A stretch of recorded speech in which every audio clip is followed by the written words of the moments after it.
love is my decision. Dear God, I accept these gifts today and know you will provide the means by which I can behold them. Gently, we return to the sanctuary, ready to share our gifts, to share our talents, and to share our love with our community and with the world.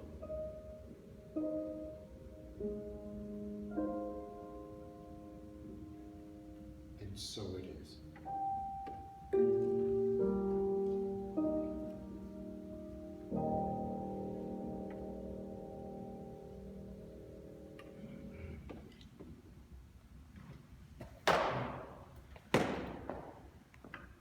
Good morning, my friends. For the folks who came a little late, I just wanted to tell you my name is Roy Berkowitz. Our minister wasn't able to be here this week and asked me last week if I would do the message. And I said yes, and so here I am. Let me go back a few weeks ago. I was driving to work, and this driver was trying to get in ahead of me. And of course, being a Unity person, I let him in, I slowed down. Then I saw his bumper sticker. And it was not a candidate that I was voting for president. And I sped up and I wouldn't let him in. I drove faster because I knew everything about him based on that bumper sticker, which told me who he was voting for president. I knew everything about him based on a bumper sticker and a story I made up in my mind about that bumper sticker. In a matter of seconds. I am so intuitive, it's just a gift. Then I realized what I was doing, and I chose again. I let him in. Not without giving him a look of like, crazy. But I'm not Buddha Berkowitz yet. I was aware of my thoughts. I realized they led to my behavior, and I made a conscious choice to let him in. I also thought, I say I love diversity. Am I really open to diversity in the broader sense? How quickly we make up stories in our heads, which then translate to actions, to what we do, to what we say. I made up his life story based on the bumper sticker, and I wouldn't let him in.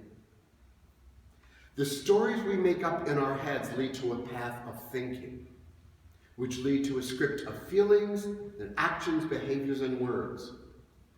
But you know, our story is just part of the problem. It's our attachment to it that makes it live on and define the kind of lives that we lead. Being attached to our story about someone we don't know, or about another who we might know, our mother, our father, our ex, our teacher. Or being attached to a story about ourselves, a story of sadness, pain, hurt, being a victim, something that happened to us. There was a joke I heard a few weeks ago. Husband says to his wife, "You were there when I fell off the roof. You were there when I hit that car. You were there when I lost my job. It just dawned on me. You're bad luck."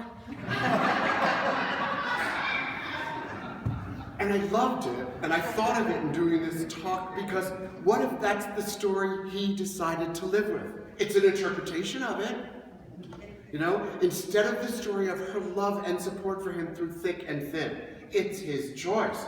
Two very different lives he will lead, two very different relationships with his wife, all based on his interpretation of the events. So in writing this, I thought, what life will I lead based on my experience interpretation of the election? What life will I choose to lead? Unity reminds me we have that choice. Love is my decision.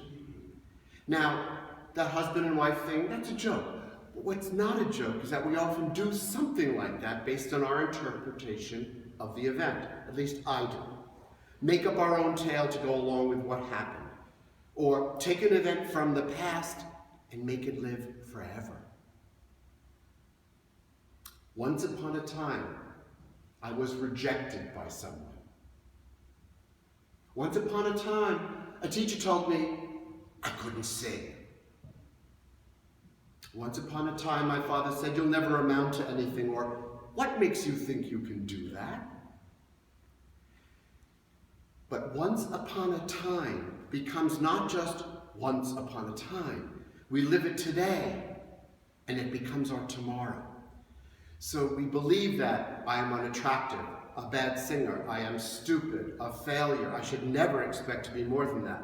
We believe we are not enough, or that she did this, he said that, and it means this about them, and it means this for all time.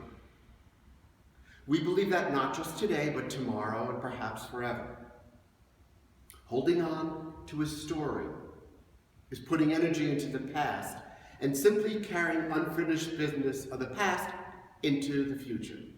Carrying the burden of the past is exhausting.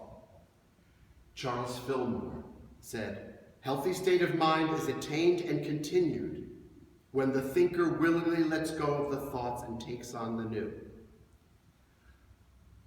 My stories are old thoughts.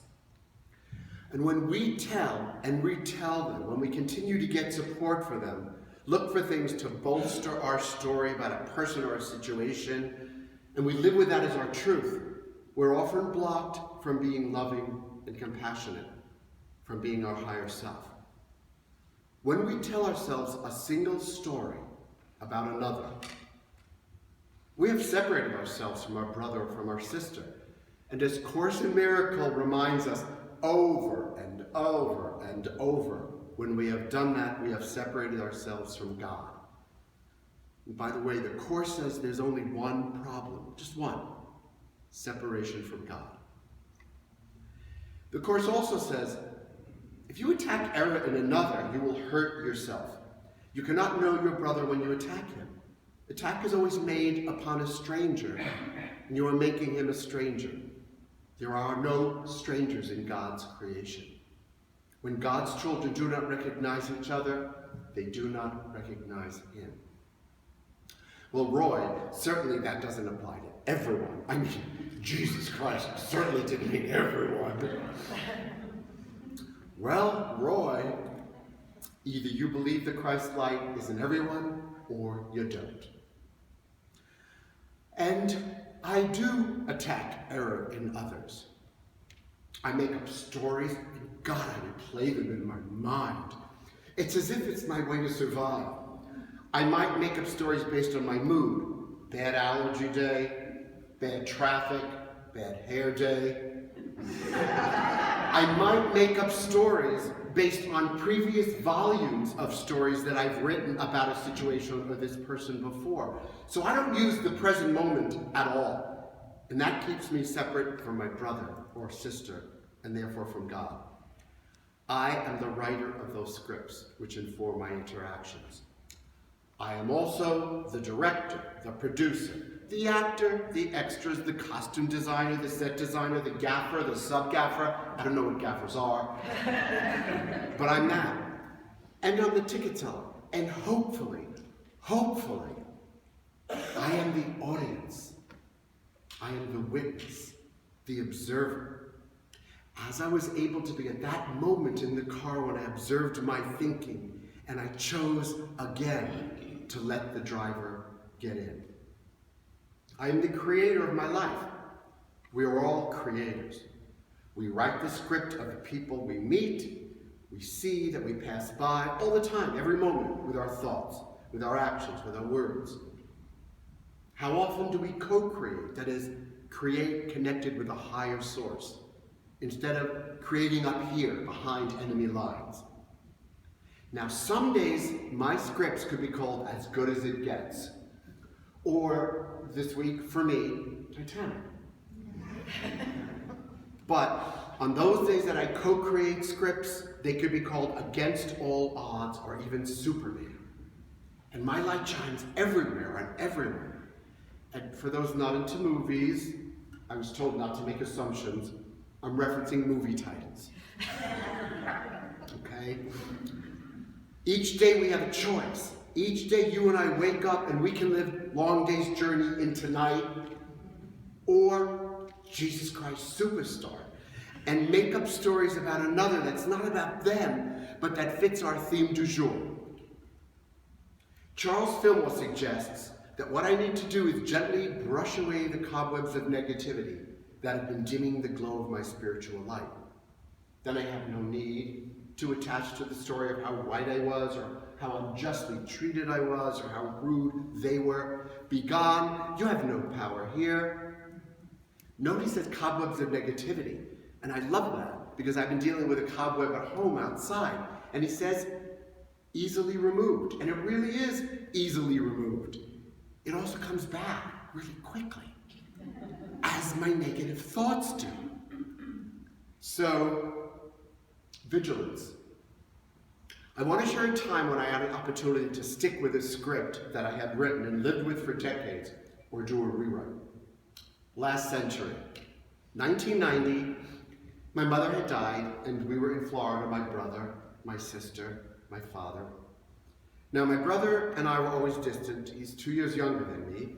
And as an adult, he'd react angrily out of nowhere, not just to me, but to all of us. If I had the time, I'd tell you my story of our relationship, the right one. That is, the story I lived with for decades. Anyway, our mom had died. Before he headed back to New York, I decided to ask him to go for a walk. Now, if he didn't, that would have been fine. To my surprise, he said yes.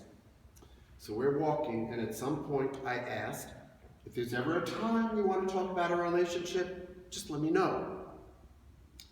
His whole body got energized. And he said, okay, but you'd better be there to listen to it. You better hear it. And I thought, whoa. And he said to me, he was a 40-year-old man. He said to me, and I remember him doing this, when we were little, you made your friends run away from you. And I thought, yeah, and that was it? That when we were little, I had made my friends run away from him, or that's what it had boiled down to for him? Not a nice thing to do. Pretty typical. Well, I apologized. I didn't say, and that's the reason you've been such an a-hole for all these decades? I didn't. I said that sounded right. I couldn't remember, but that sounded like something I would do because I remember trying to make family outside of family to kind of escape our family, and that I was sorry it hurt him. For those of you who know me, what else would I say, right? He was shocked that I'd apologize and not deny it or dismiss it or belittle him. And I thought, he doesn't know me at all. We had each attached to our stories of who the other person was, and we continued to relate through those stories. We each had the truth of what our relationship was. They weren't the same story. They were not the same truth. Neither one was the truth. There were perceptions. Perceptions involve interpretation, always bring us into the realm of uncertainty. When we are hurting or angry or scared or filled with feeling, we're apt to see illusions. But when we live by the illusions, we're blocking connection and love. We're blocking our good. What story do you live with? What illusions do you live with that masquerade as truth, that separate you from your unity self? Anyway, my brother and I, for decades before, the yellow brick road was laid out, and we kept on building it, doing maintenance on it, by attaching to our stories about each other. So now there's all this new information. Was it going to be Indiana Jones and the Temple of Doom, or Miracle on 34th Street? Okay? There's this pull to hold on to the story. Who would he be? Who would I be without our illusion, without the story we had lived with for decades? Years ago, our Jane West stood up here and asked us, who would you be without your story? Now I ask you, who would you be without your story? My brother and I, we've written new stories. In the face of what he experienced, he gave his up. I gave mine up. Miracle on 34th Street. Did I need to be the righteous brother? Was that a need I had? Or a role I adopted to help me survive some very confusing, hurtful times? It gave me strength, it gave me identity, it also gave me hurt, distance, anger. So am I open to correction? The miracle is just that, a correction. A correction of an illusion, a shift in perception, the undoing of a belief that we are separate from others, that we are separate